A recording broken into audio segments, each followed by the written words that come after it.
कानपुर से लेकर मुंबई तक, अहमदाबाद से लेकर हैदराबाद तक आई लव मोहम्मद के बैनर पोस्टर के साथ मुस्लिम समुदाय सड़क पर उतर आया है। इस बीच भदोही में सिर तन से जुदा के नारे लगे। मुस्लिम समुदाय उस एफआईआर को वापस लेने की मांग कर रहा है जो कानपुर में आई लव मोहम्मद के बैनर लगने पर दर्ज हुई थी। लेकिन पुलिस का कहना है कि आई लव मोहम्मद का बैनर कानपुर में मुस्लिम समुदाय ने लगाया, उस पर कोई एफआईआर दर्ज नहीं की गई। सवाल यह है कि क्यों शहर शहर नाराज दिख रहे हैं भाईजान? क्योंकि मुस्लिम समुदाय के नुमाइंदे नहीं बता रहे असली बात। क्या कोई साजिश की स्क्रिप्ट लिखी गई? आइए देखते हैं।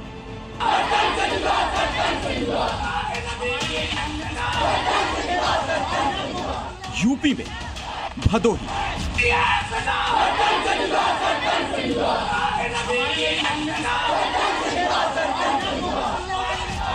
कानपुर, कौशाम्बी, बरेली, महाराष्ट्र में मुंबई, परभणी, तेरे नाम पर, तेरे नाम पर, बीट, गुजरात का अहमदाबाद, एमपी का बुरहानपुर, तेलंगाना का हैदराबाद। हंगामा पसरा। शहर दर शहर सड़कों पर उतरे भाईजान प्रदर्शन कर रहे हैं, लेकिन इस बीच जो नारे लग रहे हैं वो डराते हैं।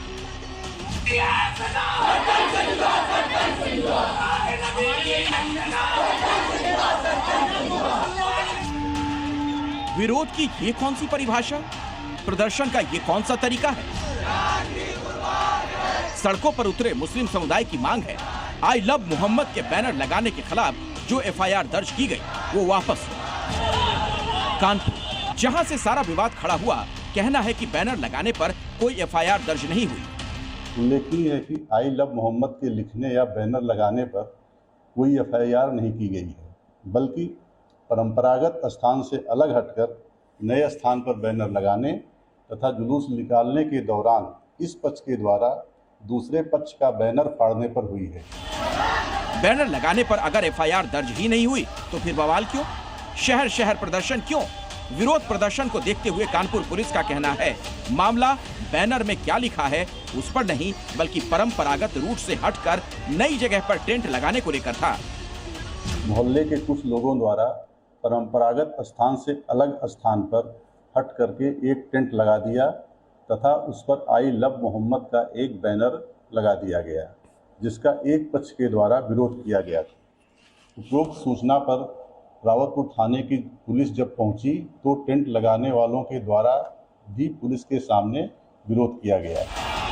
लेकिन भाईजान पुलिस की बात सुनने के लिए बिल्कुल तैयार नहीं। आई लव मोहम्मद के लिखने पर जिस तरह से ईद मिलादुन नबी के मौके पर कुछ चंद लोगों के एतराज के बुनियाद पर एफआईआर कर दिया गया है, ये बहुत ही असंवैधानिक है और सीधा सीधी इस्लाम मजहब पर डायरेक्ट हमला। आई लव मोहम्मद लिखना या आई लव मोहम्मद बोलना या आई लव मोहम्मद का बैनर लगाना आपत्तिजनक भी नहीं है। कौशाम्बी में बच्चों को आगे कर माहौल भड़काने की कोशिश की गई। छोटे छोटे बच्चों के हाथों में पोस्टर थे। उन्मादी भीड़ सिर तन से जुदा के नारे लगा रही थी।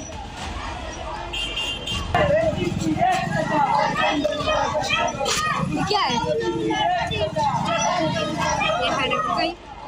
इस वीडियो के सामने आने के बाद इलाके में तनाव का माहौल है।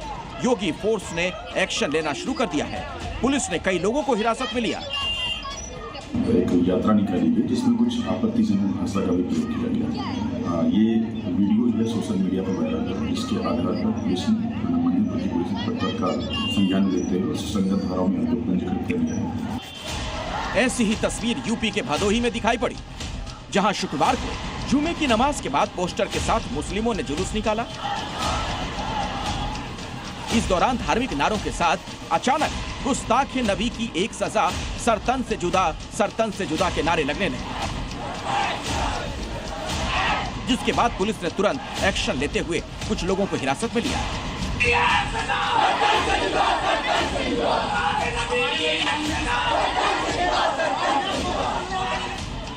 कानपुर से आई लव मोहम्मद को लेकर शुरू हुआ विवाद तूल पकड़ता जा रहा है। शुक्रवार को कानपुर के शारदा नगर में मुकदमे का विरोध करते हुए जुलूस निकाला गया, प्रदर्शन किया गया। आई लव मोहम्मद का बैनर हाथों में लेकर विरोध प्रदर्शन किया गया। जुलूस के दौरान मुस्लिम समुदाय ने नारे लगाए। अब पूरा मामला बहुत गौर से समझिए। कानपुर के रावतपुर के सैयद नगर में 12 वफात के जुलूस के दौरान आई लव मोहम्मद के नारे का बोर्ड लगाया गया था। 12 वफात के एक दिन पहले आई लव मोहम्मद का साइन बोर्ड लगाने को लेकर हिंदू और मुस्लिम दोनों समुदाय आमने सामने आ गए थे।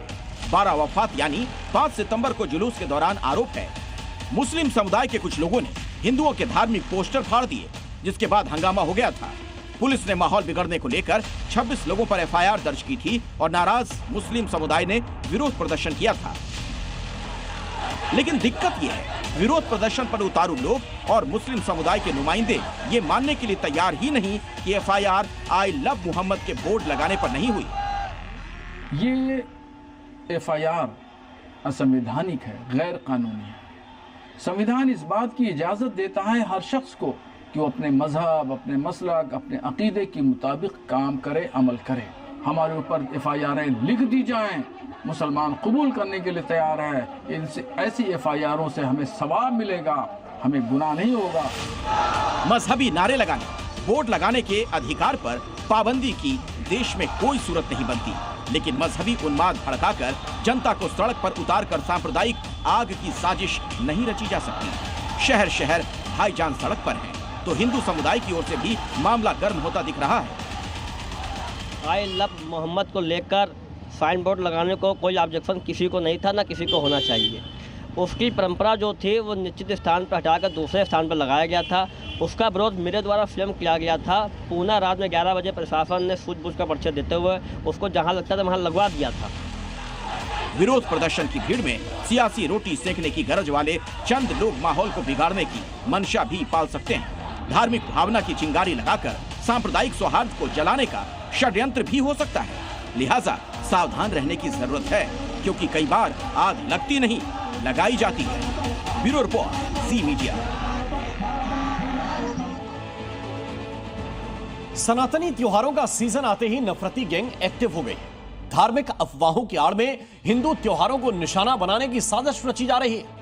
कट्टरपंथी ये साजिश उन्हीं इलाकों में रच रहे हैं जहां हिंदू आबादी कम है। साजिश के इस पैटर्न का मकसद है डेमोग्राफी को पूरी तरह से बदल देना। टोंक, वडोदरा और गोधरा से एक रात में जो तस्वीरें सामने आई हैं, वो आपको सोचने पर मजबूर कर देंगी।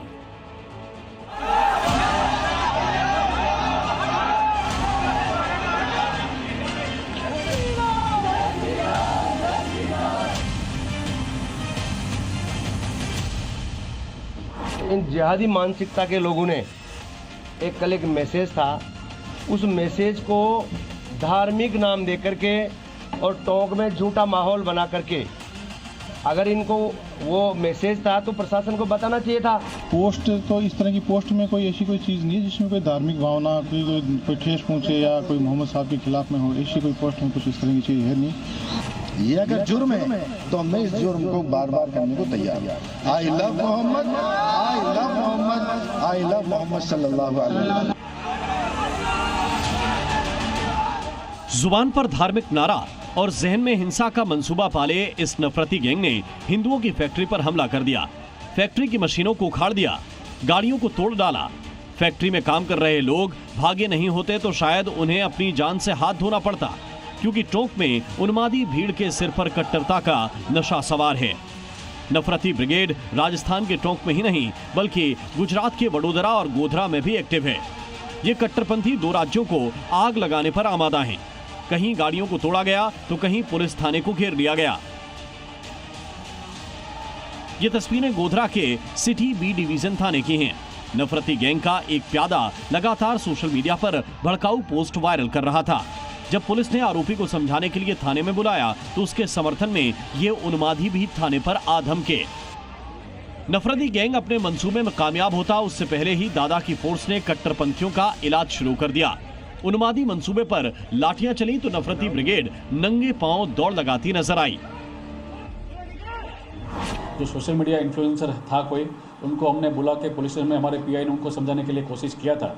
तो उसमें गैर समझ ऐसी हुई कि भाई उसने बाहर जाके ऐसा बताया कि भाई मैंने ये जो एक पोस्ट थी अभी जो वायरल हुई है, उस टाइप का मैंने पोस्ट लगाया हुआ था, इसीलिए पुलिस ने मेरे को धमकाया था। ऐसा गैर समझ होने के कारण काफ़ी लोगों का जो क्राउड है यहाँ पर आ गया था। जैसे ही पुलिस और डीवाईएसपी को मालूम पड़ा, वो तुरंत ही यहाँ पर आ गए और उन्होंने लाठीचार्ज करके क्राउड को डिस्पर्स कर दिया था। गोधरा की तरह ही वडोदरा में भी बेबुनियाद अफवाहों ने माहौल गरमा दिया। मियां भाई के मोहल्ले में धार्मिक अपमान वाली अफवाह फैला दी गई। फिर क्या था, सड़क पर उन्मादी भीड़ इकट्ठा हो गई, लब्बैक के नारे गूंजने लगे, हिंदुओं की गाड़ियों को निशाना बनाया जाने लगा। दुर्गा पूजा पंडाल सजने से पहले ही उन्हें उजाड़ने की कोशिश शुरू हो गई। नफरती गैंग ने दुर्गा पूजा पंडाल को निशाना बनाया तो हिंदुओं ने इसे डेमोग्राफी बदलने वाली साजिश करार दिया। सख्त से सख्त कार्यवाही होना चाहिए और जो बनता है वो तो करना ही चाहिए, क्योंकि बहुत नुकसान किया है और ये लोग हमारे को दबाना चाहते हैं, क्योंकि हमारा मोहल्ला अकेला ही है हिंदू। इधर पूरे यहाँ 100-150 घर है हमारे। नवरात्रि और रामनवमी के त्योहार को देखते हुए वडोदरा पुलिस एक्टिव है। माहौल बिगाड़ने वालों की धरपकड़ शुरू हो गई है। साथ ही सोशल मीडिया पर पैनी नजर रखी जा रही है। कल रात को एक सोशल मीडिया पे ऑब्जेक्शनेबल पोस्ट आई थी, जिसके चलते सिटी पुलिस स्टेशन के पास लोग आए थे रजुआत करने, और इसी दौरान एक जूनीगढ़ी एरिया में पथराव का भी बनाव बना। पुलिस ने तात्कालिक कार्यवाही की और पूरी परिस्थिति को नियंत्रण में कर लिया है, और जो जितने भी लोग थे उनके ऊपर कार्यवाही की जा रही है। 50 से ज़्यादा लोगों को हमने डिटेन किया है और पुलिस पूरी परिस्थिति पे निगरानी रख रही है। वडोदरा की तरह ही राजस्थान के टोंक में हिंदुओं को टारगेट किया है। सोशल मीडिया पोस्ट के आधार पर हिंदुओं के रोजगार पर हमला कर दिया, जिसके बाद हिंदुओं का गुस्सा फूट पड़ा। नफरती गैंग के खिलाफ हजारों की तादाद में हिंदू सड़क पर आ गए। हिंदुओं का साफ कहना है कि डेमोग्राफी चेंज वाली साजिश को हर हाल में नाकाम करके रहेंगे। यहाँ पर तुष्टिकरण की राजनीति करके और हिंदू समाज पर जो हमला किया, ऐसे गुनाहगार पकड़े जाएं और भविष्य में उनकी पुश्तें आज रखें ऐसे गुनाह करने से पहले। और दूसरा, इस प्रकार का जो अतिक्रमण उन्होंने सरकारी जमीनों पे करके और वहाँ पर धार्मिक स्थल बना रहे हैं, धीरे धीरे वहाँ कब्जा कर रहे हैं, वो टूटना ही चाहिए। और जो हमारे गरीबों का नुकसान हुआ है। सनातनी त्योहार से पहले सनातन विरोधी सिर उठाने लगे हैं। वडोदरा हो या टोंक, ये घटनाएं बता रही हैं कि अफवाह की आड़ में कट्टरपंथी गिरोह बड़ी साजिश को अंजाम देने की फिराक में हैं। ब्यूरो रिपोर्ट, जी मीडिया। बरेली के एक मौलाना है तौकीर रजा। अब वो मुसलमानों को भड़काने के लिए जहरीली तकरीर कर रहे हैं, सड़क पर उतरकर आर पार वाली धमकी दे रहे हैं। तौकीर रजा के इस धमकी वाले प्लान में नेपाल के जेंसी वाला प्लॉट है और वो सरकार को झुकाने का अल्टीमेटम दे रहे हैं। पर यही मौलाना शायद गलती कर गए। देश में कानून का राज है और उत्तर प्रदेश में अगर किसी ने कानून हाथ में लिया तो उसका अंजाम क्या होगा, ये उनसे बेहतर भला कौन जान सकता है।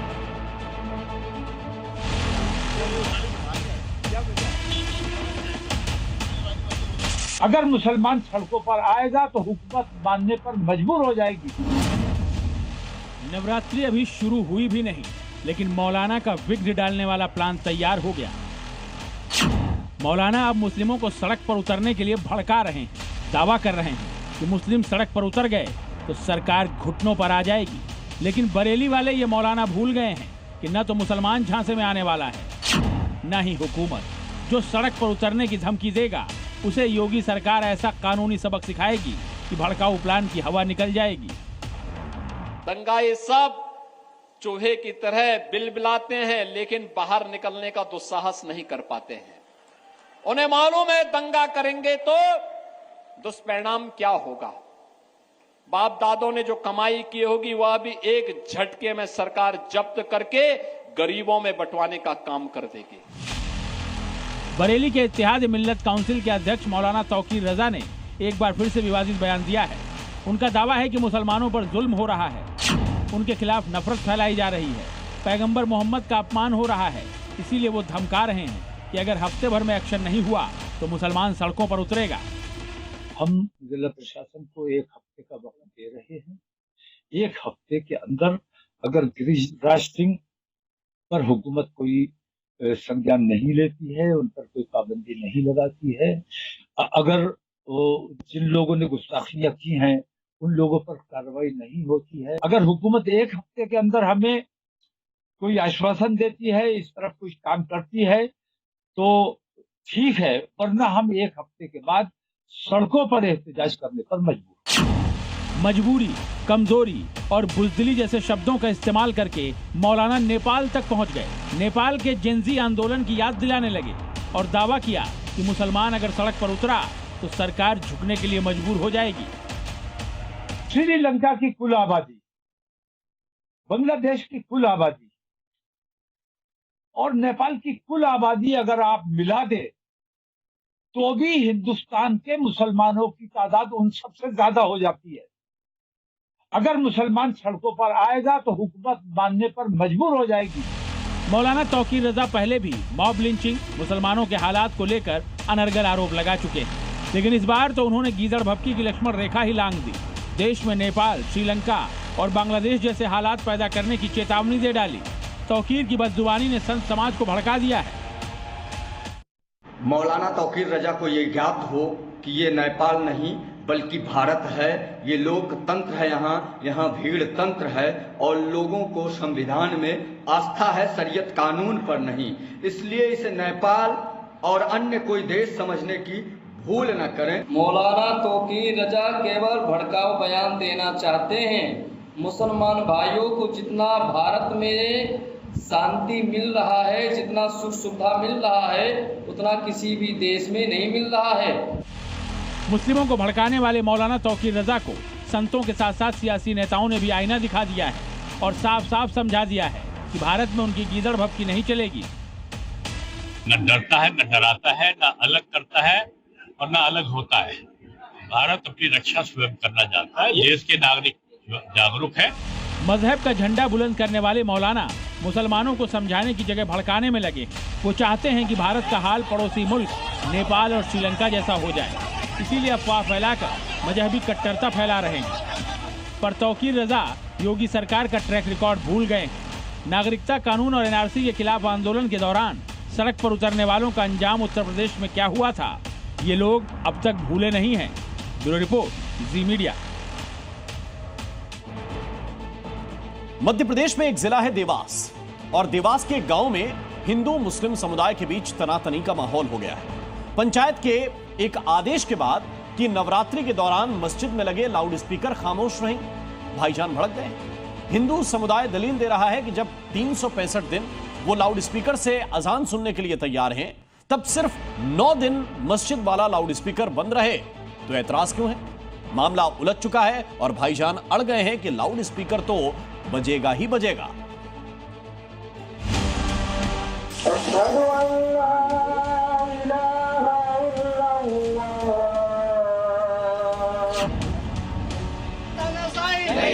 नहीं चलेगी, पंचायत का ये फरमान नहीं चलेगा। देवास में गांव हरण में हिंदू मुस्लिम आमने सामने हैं। दोनों ओर से फिजा गरमाई हुई है, माहौल में तनाव है। क्योंकि हरड़ गांव की पंचायत ने मुस्लिम समुदाय को फरमान सुना दिया कि नवरात्रि के 9 दिनों तक भाईजान अपने अजान वाले लाउड स्पीकर को बंद रखें। बस फिर क्या था, भाईजान का पारा चढ़ गया। फैसले का विरोध करते हुए भाईजान ने ये तक कह दिया कि अजान लाउड स्पीकर से ही होगी। हम इसको सिरे से खारिज करते हैं। क्या आगे क्या नाम है आपका? मेरा नाम मोहम्मद आरिफ है। हम इस नोटिस को जो सूचना पत्र हमें दिएगा, जो फरमान उन्होंने जारी किया, हम इस फरमान को सिरे से खारिज करते हैं। हम इसको नहीं मानते। नवरात्रि के 9 दिनों में लाउड स्पीकर बंद रखने के फैसले के खिलाफ मुस्लिम समुदाय सबसे पहले एसडीएम के पास पहुंचा और कार्रवाई की मांग को लेकर ज्ञापन सौंपा। पंचायत का तर्क है कि मंदिर और मस्जिद दोनों एक साथ हैं, जिनके बीच कुछ ही मीटर का फासला है। तेज आवाज में लाउड स्पीकर बजने से नवरात्रि में माहौल बिगड़ सकता है। पंचायत की ओर से यह भी दलील दी गई कि ग्रामीण मांग कर रहे हैं कि 9 दिन मस्जिद के लाउड स्पीकर बंद किए जाएं, ताकि माता के जगराते ठीक से हो सकें। ग्रामीणों की मांग को देखते हुए मस्जिद के लाउड स्पीकर पर पाबंदी लगाई गई है। जब हमें हर दिन 5 टाइम लाउड स्पीकर पर बजाने पर ऐतराज नहीं है, तो वो 9 दिन नवरात्रि के लाउड स्पीकर क्यों नहीं बंद कर सकते? मानना पड़ेगा उनको, क्योंकि उनका तो 365 दिन में 5 टाइम बजता है ना। हम तो केवल 9 दिन ही बजा रहे हैं ना उस चीज को। माता जी के लिए मांग करी है हमने, और कोई कारण नहीं है। हिंदू मुसलमान समुदाय के बीच मामला लाउड स्पीकर से कुछ ज्यादा का भी दिख रहा है। हिंदू पक्ष के कुछ लोगों का आरोप है कि जब दुर्गा आरती होती है तो जानबूझकर लाउड स्पीकर की आवाज बढ़ा दी जाती है। हमने कई बार उनको सूचना दी है दूरभाष पे कि आप थोड़ा लाउड स्पीकर कम करिए, लेकिन वो मानने को तैयार नहीं और तेज आवाज करते गए। तो अब इस मामले में हमारे गांव में जो है नवरात्रि का त्योहार चल ही रहा है, तो मेरे को दोनों पक्षों को देखना है। तो मैंने दोनों पक्षों में सहमति बनाने के लिए उनको लाउड स्पीकर बंद करने का आदेश निकाला था। सवाल है कि पंचायत के आदेश का मुस्लिम समुदाय पालन करेगा या नवरात्रि में हरण गांव में महाभारत होने की जमीन तैयार हो चुकी है। हिंदू पक्ष अड़ा है कि कट्टरपंथी सोच बर्दाश्त नहीं की जाएगी। 365 दिन अजान पर हमें ऐतराज नहीं है, तो 9 दिनों की नवरात्रि में हमारी बात मुस्लिम समुदाय क्यों नहीं सुन रहा। दूसरी ओर मुस्लिम समुदाय का कहना है कि जब हर दिन लाउड स्पीकर से ही अजान होती आई है तो फिर नई परंपरा शुरू करने की जिद क्यों की जा रही है। प्रमोद शर्मा, जी मीडिया, देवास। और नवरात्रि से ठीक पहले एक बार फिर नॉनवेज की बिक्री पर दिल्ली में संग्राम छिड़ा है। मांग तो उत्तर प्रदेश और दूसरे राज्यों में भी उठी है, लेकिन मियां जी पेट पर लात मारने जैसी भाषा का उपयोग कर सनातन की पवित्रता पर दाग लगाने की साजिश पाले हुए हैं। ऐसे में दिल्ली में कुछ बीजेपी विधायकों ने भी चेता दिया है कि बेशक जबरदस्ती करनी पड़े, लेकिन मीट की दुकानें खुलने नहीं देंगे। स्टोर चलाना है तो भारत की सभ्यता को भी मानना होगा और हमारी आस्थाओं को भी ठेस ना पहुंचे ऐसा काम करना है।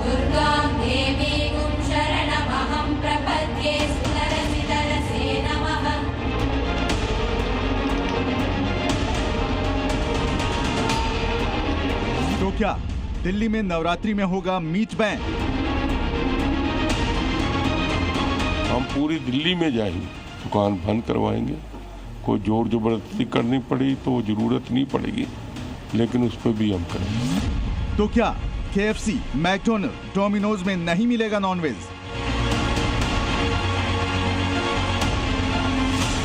नवरात्रि के 7 दिन आते हैं, ये अपना बर्गर बेचें, जो अपने पिज़्ज़ा बेचें, लेकिन वो मांसाहारी ना हो, क्योंकि हमारी आस्था का सवाल है। और 7 दिन तक हमारे सभी हिंदुओं की दुकानें जो होती हैं, और आपने देखा भी होगा कितने बड़े से बड़ा होटल हो, कितने बड़े से बड़ा वो हो, उसको कोई इस मीट को परोसता नहीं है। नवरात्रि का त्योहार दिल्ली में मिशन शुद्ध शाकाहार। दिल्ली में इस साल फिर नवरात्रि से ठीक पहले 9 दिनों तक पूरी दिल्ली में मीट बैन करने की मांग उठने लगी है। शकूर बस्ती से बीजेपी विधायक करनैल सिंह और जंगपुरा से बीजेपी विधायक शक्ति की पूजा के 9 दिनों में मिशन शुद्ध शाकाहार छेड़ने की बात कर रहे हैं और कह रहे हैं कि छोटी बड़ी किसी दुकान और रेस्टोरेंट में मीट मांस की बिक्री बर्दाश्त नहीं की जाएगी। तो पश्चिमी सभ्यता के लोग हैं, हम इनसे मीटिंग भी करने वाले हैं अगले हफ्ते। आपने देखा होगा हमारे लेटर में KFC को भी हमने भेजा है और हमने मैकडोनल्ड को भी भेजा है, डोमिनो को भी भेजा है। जितनी पश्चिमी सभ्यता के जितने भी रेस्टोरेंट हैं, मैं उनके ऊपर कोई ब्लेम नहीं कर रहा हूं, क्योंकि उनकी सभ्यता में ऐसा नहीं है। और अब हम उनको कहेंगे और उनसे अनुरोध करेंगे कि भारत में अपनी चेन स्टोर चलाना है तो भारत की सभ्यता को भी मानना होगा और हमारी आस्थाओं को भी ठेस ना पहुंचे ऐसा काम करना होगा। नवरात्रों में सब जगह मीट की दुकानें बंद होनी चाहिए। राम राम का नाम होना चाहिए, माताओं का नाम होना चाहिए, 9 की 9 देवियों का नाम होना चाहिए। सड़कों पे उतरेंगे और दुकानें हम बंद करेंगे। नवरात्रि की शुरुआत में अब कुछ ही घंटे बाकी हैं। 9 दिनों तक सनातनियों के घरों में अखंड ज्योति जलेगी, मां जगदम्बे की आराधना होगी। ऐसे में मुख्यमंत्री CP से लेकर गृह मंत्री तक को दिल्ली में मीट बैन की मांग वाली चिट्ठी भेजी गई है। बीजेपी विधायकों को इस पर हिंदुओं और हिंदू संगठनों का भरपूर समर्थन मिल रहा है। हालांकि मुसलमान दुकानदारों की राय उनसे जुदा है, वो इससे बिक्री में कमी आने की बात कह रहे हैं। जब हम निकलते हैं तो हमें खुद मतलब हमारा मन कच्चा हो जाता है, देखने को दिल नहीं करता, वो मीटिंग आने को होती है। होनी चाहिए, ये तो 110% पूरी दिल्ली में होनी चाहिए। नवरात्रि सब जने का त्योहार है, ये हिंदुओं का जितना भी है सबका त्योहार है, ये सब चीज बंद होना चाहिए। मैं चाहता हूँ कि बंद होने चाहिए 9 दिन के लिए, क्योंकि ये हम 9 दिन का व्रत रखते हैं तो उसमें खोट हो जाता है कई दफ़ा कि आप नॉन वेजिटेरियन कोई खा के आ जाता है कि आपको टच कर दिया, या उसकी स्मेल है, जो धुएं उड़ता है उसका आपकी आंखों में जाता है, सांसों में जाता है, तो कहीं ना कहीं खंडित हो जाता है वो व्रत हमारा। नई सरकार है, अब भाई हम करके दिखा रहे हैं, ये कौन सा तरीका? एक आदमी तो चलो समझ में आता है, रोज का रोज ऐसा होता, बंदा कमाएगा क्या, खाएगा क्या? पहले कभी भी सरकार थी, पहले कभी ऐसा नहीं हुआ। इतने सालों में 40 साल हो गए काम करते करते, मेरे पापा को, मेरे को, हमें सबको मिला के 40 साल हो गए। ये पहला मौका नहीं है जब दिल्ली में नॉनवेज की बिक्री पर बैन की मांग उठी है, लेकिन इस बार पूरी दिल्ली में छोटी दुकानों, रेस्टोरेंट से लेकर बड़े आउटलेट्स तक पर नॉनवेज की बिक्री पर बैन की आवाज बुलंद की गई है। और तर्क सनातन के सम्मान का है, धार्मिक आस्था का है, मां की आराधना का है। दिल्ली से राहुल मिश्रा, राकेश चावला और विजय कुमार के साथ ब्यूरो रिपोर्ट, जी मीडिया। और आइए देशहित में बढ़ते हैं आगे। पूनम पांडे वो एक्ट्रेस और मॉडल हैं जो अक्सर अपने बोल्ड पहनावे और कंट्रोवर्शियल बयानों के चलते सुर्खियों में रहती है, लेकिन इस बार पूनम पांडे रामलीला के चलते विवादों में आ गई। दिल्ली की प्रसिद्ध लवकुश रामलीला कमेटी जहां पूनम पांडे को मंदोदरी बनाने पर अड़ी है, वहीं संत समाज इसे मर्यादा को तोड़ने वाला फैसला करार दे रहा है। मंदोदरी ने रावण को काल से बचाने के लिए धर्म का ज्ञान दिया, स्त्री के सतीत्व का तर्क दिया, लंका को इतिहास बनने से रोकने का निवेदन किया, लेकिन शक्ति के मद में चूर लंकेश ने मंदोदरी की एक न सुनी। ऐसा ही हाल आज के दिल्ली के लवकुश रामायण समिति के अध्यक्ष के है। संत समाज भारतीय संस्कृति का आईना दिखा रहा है, रामायण के किरदारों का महत्व समझा रहा है, धर्म से खिलवाड़ न करने का निवेदन कर रहा है। लेकिन अध्यक्ष जी नारी सशक्तिकरण का बिगुल फूंकते हुए पूनम पांडे को मंदोदरी बनाने पर अड़े। हर साधु का, हर संत का, सबका अपना अपना नजरिया है देखने का, लेकिन हमारा नजरिया सिर्फ ये देखने का है कि वो महिला है। आज हम महिला सशक्तिकरण की बात करते हैं, तो ऐसे के अंदर अगर एक महिला एक अच्छा किरदार, वो भी मर्यादित मंच के ऊपर मर्यादा के अंदर रहकर करती है, तो मैं समझता हूँ इससे अच्छी बात और क्या हो सकती है। अर्जुन कुमार उस पूनम पांडे की वकालत कर रहे हैं जो कंट्रोवर्सी क्वीन है, जिनकी अदाकारी बोल्डनेस के तड़के के बिना पूरी ही नहीं होती। पब्लिसिटी हासिल करने के लिए पूनम पांडे अपनी ही मौत का पीआर करती हैं। ऐसे में संत समाज दो टूक शब्दों में कह रहा है कि कुछ तो मर्यादा रखिए। रामलीला कमेटियों से हमारा यह आग्रह जरूर है कि कुछ तो मर्यादा का पालन करिए।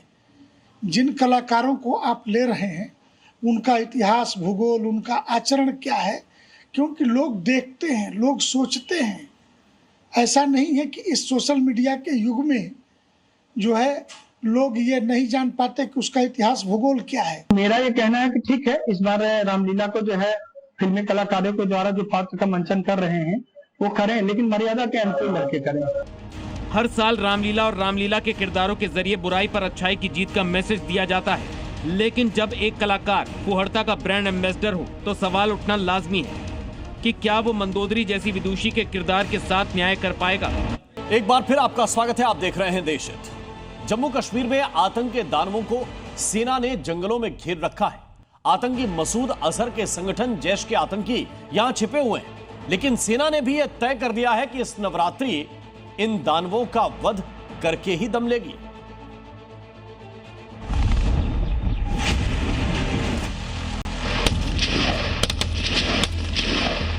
आतंकवादियों से कांटेक्ट एस्टेब्लिश होने के बाद लगातार एनकाउंटर जो है यहाँ जारी है। ये तो हमारे ऑपरेशन लगातार चल रहे हैं, एक एक करके कर सफाया। नवरात्रि से पहले जम्मू कश्मीर में आतंक के दानवों के वध की उल्टी गिनती चल रही है।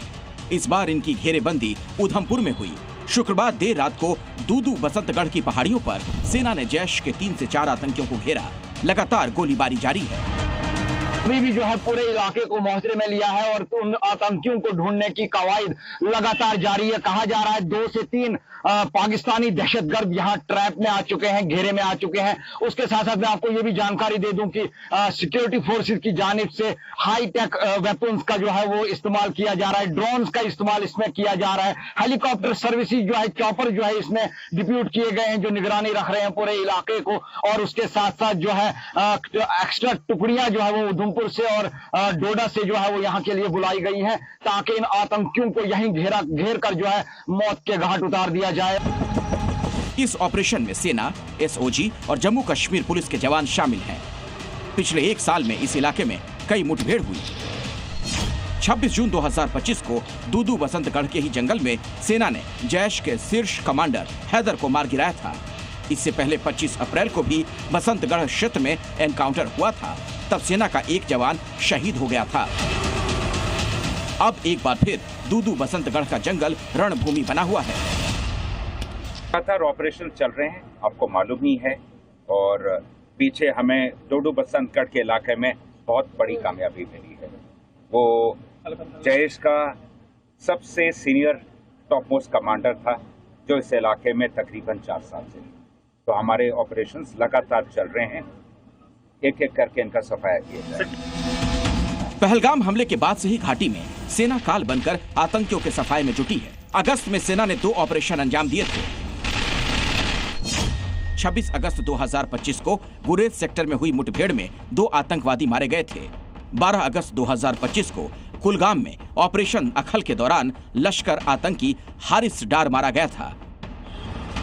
उधमपुर में जैश के आतंकी घिरे हुए हैं, तो उधर पुंछ सेक्टर में सेना ने जम्मू कश्मीर पुलिस के साथ एक ज्वाइंट ऑपरेशन के दौरान हथियारों का बड़ा जखीरा बरामद किया। सेना के अनुसार बरामद हथियारों में एक AK-47 rifle, 4 AK magazine, 20 hand grenade और दूसरे हथियार शामिल हैं। जम्मू कश्मीर के पुंछ में इंडियन आर्मी की डोडा बटालियन ने एक बड़ी कामयाबी हासिल की है। आतंकियों के एक बड़े ठिकाने का बांडाफोड़ करते हुए सुरक्षा बलों ने इस आतंकी ठिकाने से एक AK-47, 20 हैंड ग्रेनेड के साथ कई सारे मैगजीन और 163 करीबन जो राउंड्स हैं वो यहां पर बरामद किए हैं। आपको बता दें कि लगातार पुंछ जिले में विभिन्न इलाकों में लगातार तलाशी अभियान जो है वो चलाए जा रहे हैं।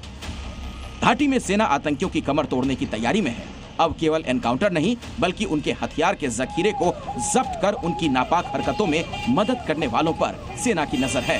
सुरक्षा बलों ने स्थानीय लोगों से सतर्क रहने और संदिग्ध गतिविधि की जानकारी तुरंत देने की अपील की है। रहबर जमाल और रजत वोहरा के साथ ब्यूरो रिपोर्ट, जी मीडिया। नवरात्रि से पहले सुरक्षा एजेंसियों ने देश के लिए अलग अलग राज्यों से बगदादी के 5 आतंकियों को गिरफ्तार कर लिया है। लेकिन आज हम आपको भारत में मिला बगदादी का वो ठिकाना दिखाएंगे जो ये बताता है कि बगदादी तो मारा गया, लेकिन उसकी जड़ें कैसे अभी भी इन आतंकियों की शक्ल में खतरनाक साजिश रच रही हैं।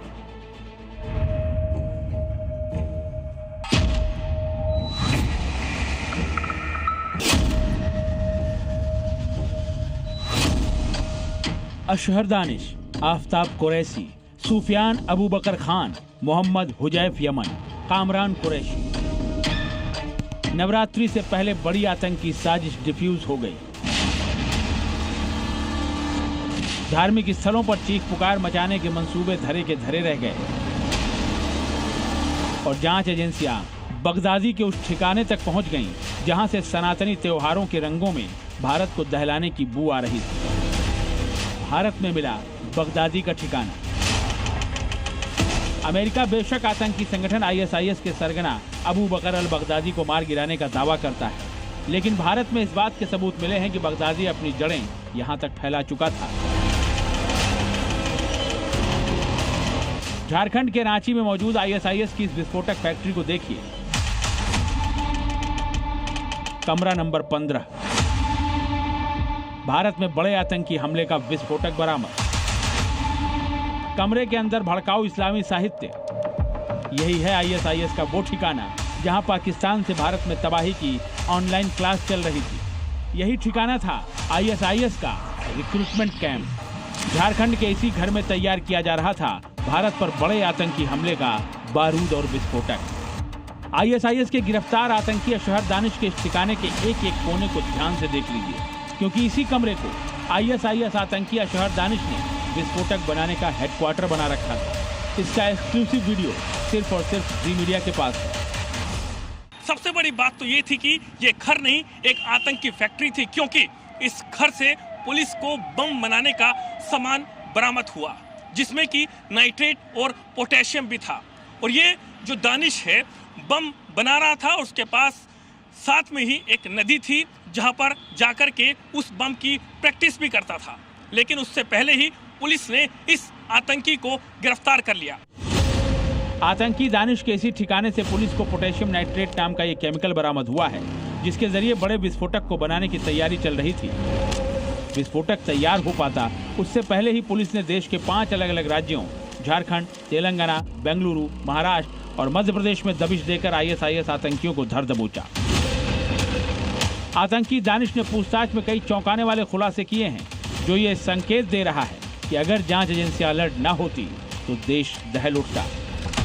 रांची के तबारक लॉज वाले इसी ठिकाने पर आतंकी विस्फोटक बनाता था और फिर इसका ट्रायल भी करता था। इसके लिए वो विस्फोटक तैयार करने के बाद रांची की सोनरेखा नदी पर जाता था और विस्फोटक का ट्रायल कर उन्हें वहीं नष्ट कर देता था, जिससे ये तस्दीक हो जाए कि असेंबल किया गया विस्फोटक कितना मजबूत और कितनी तबाही मचा सकता है।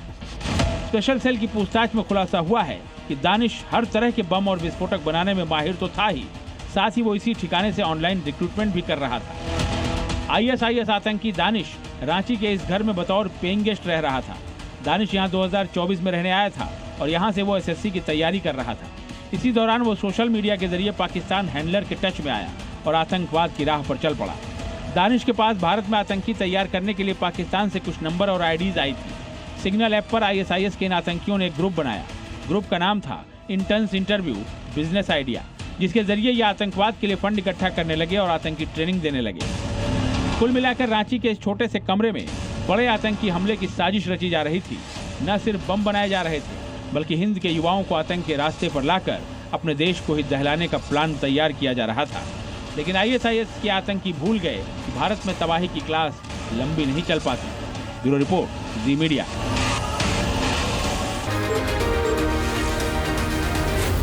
जी न्यूज़।